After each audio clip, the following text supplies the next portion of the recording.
Завршени се најголем дел од планираните активности за локалните избори 2017 година, закажани за 15 октомври. Изјави во интервју за МИА председателот на Државната изборна комисија Александар Чичаковски, кој истакна дека најголем дел од општинските изборни комисии се веќе оперативни, а изборните одбори формирани. Дик посочи Чичаковски со подготовки за локалните избори започна веднаш по завршувањето на предвремените парламентарни избори.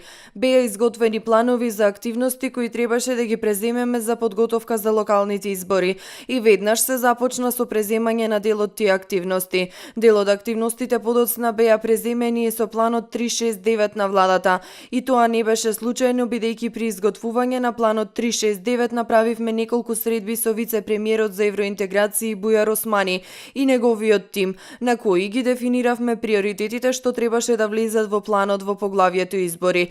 Тоа е првото поглавје во планот 369 што укажува на приоритетот на овие активности. Од оваа дистанца можам да кажам, а за тоа подготвивме информација до владата на Република Македонија и го информиравме тимот од Европскиот парламент и Европската комисија со кои имавме средба пред неколку дена, дека се извршени најголем дел од активностите кои беа планирани и слободно можам да истакнам дека сум задоволен со сите активности кои ги превземавме за подобро организирање и спроведување на локалните избори, истакна председателот на ДИК Чичаковски. Тој вели дека во моментов сите општински изборни комисии се целосно оперативни и ги добиле потребните просторни технички услови од општините и нормално функционираат. Во моментов исто така се изготвуваат и доставуваат решенијата за избор на членовите на избирачките одбори. Партијата БЕСА на овие избори прв пат ќе има своји представници во избирачките одбори, но исто така тие бараат и член на Државната изборна комисија.